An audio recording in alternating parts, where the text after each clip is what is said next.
Bonjour Ghislaine Mazoyer. Bonjour, merci d'être avec nous. Merci de m'accueillir surtout. Un chiffre a marqué les esprits ces derniers jours. 1 million de fumeurs en moins en 2017 en France. Vous y croyez? Non, pas du tout. Pas du tout. Alors, c'est un fait, il y a peut-être moins de fumeurs, mais malheureusement, on a beaucoup plus de tourisme fiscal, notamment sur l'Espagne, pour nous. Vous voulez dire qu'il y a moins d'acheteurs de cigarettes en France, dans et le notamment réseau chez... légal, voilà. Et pourtant, la lutte contre le tabagisme, elle produit ses effets aussi, tout de même, non? Vous ne pensez pas? Oui, je pense qu'on pourrait aller un petit peu plus sur de la prévention, ce qui n'est pas fait du tout.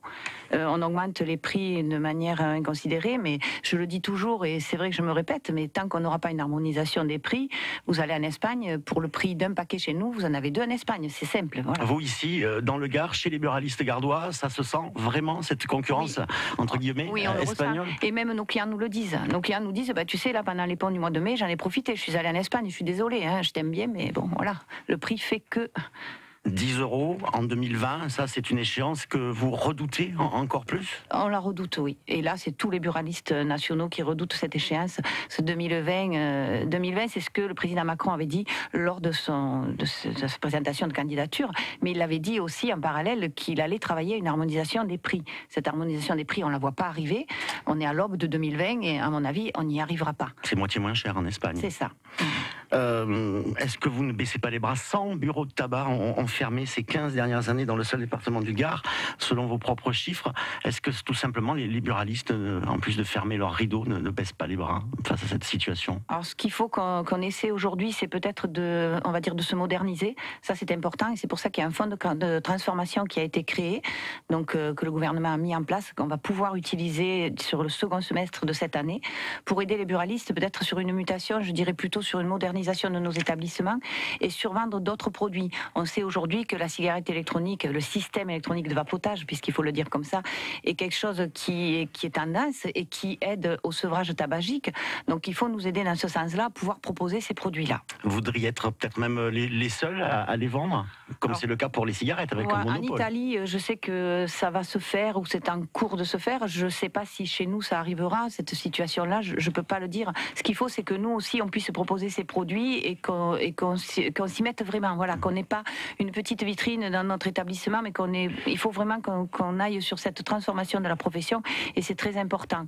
Même si notre corps de métier, c'est le tabac, mais on sait bien que dans les années à venir, on va vers une politique de santé publique, et ça, les buralistes en sont conscients, et c'est tout à fait normal.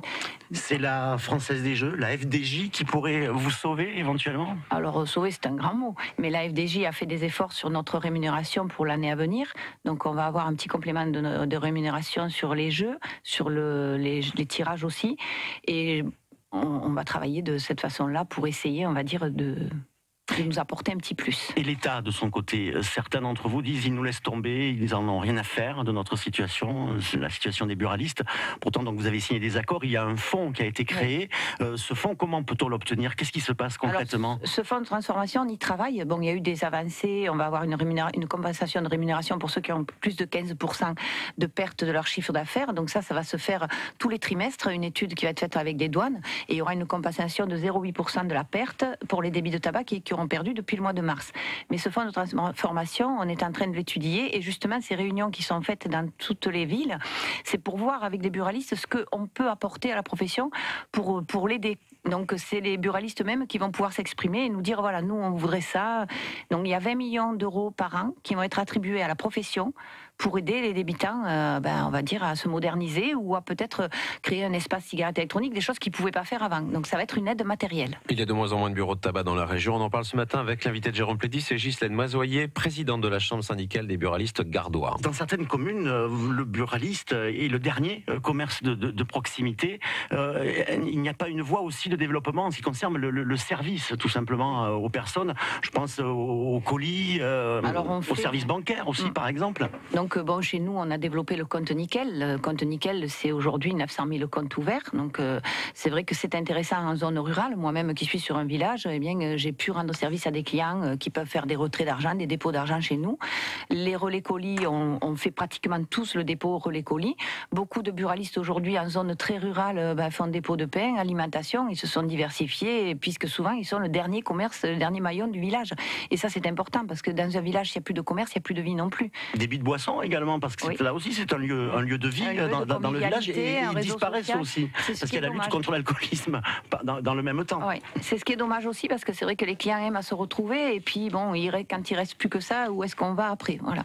Est-ce que votre profession, les buralistes, se sentent véritablement mobilisés, ou est-ce qu'ils n'ont pas tendance à baisser les bras, encore une fois? C'est un petit peu la raison d'être de cette journée d'information aujourd'hui. Vous voulez les convaincre qu'il y a des pistes à envisager? Oui, ce qu'on voudrait, c'est essayer déjà de le faire entendre qu'il faut vraiment qu'on aille vers une mutation de la profession. Et c'est ce qui est difficile aujourd'hui, peut-être à entendre pour certains, parce que nous sommes buralistes, oui, mais aujourd'hui, on le voit bien, les boulangers, les autres commerces, ils sont en pleine mutation. Et il faut que nous aussi, on aille vers cet avenir-là, puisque toutes les professions sont en train de muter de toute façon. Alors Philippe Coy, le président de la Confédération nationale des buralistes, est aujourd'hui dans le département du Gard. Et tout au long de cette journée, il va y avoir des rencontres, vraiment une prise de conscience auprès de votre profession. On va rencontrer les élus, que ce soit à la CCI, l'attaché parlementaire de la députée Dumas ou Madame Dumas, je ne sais pas encore, les douanes, et on va aussi rencontrer Monsieur le maire. Donc, et puis on fera des visites de terrain chez les buralistes. Et c'est ce soir qu'on accueille une 120 buralistes du département, notamment sur le Gard, qui vont venir nous rencontrer à l'hôtel C-Suite. À 19h. 19h45.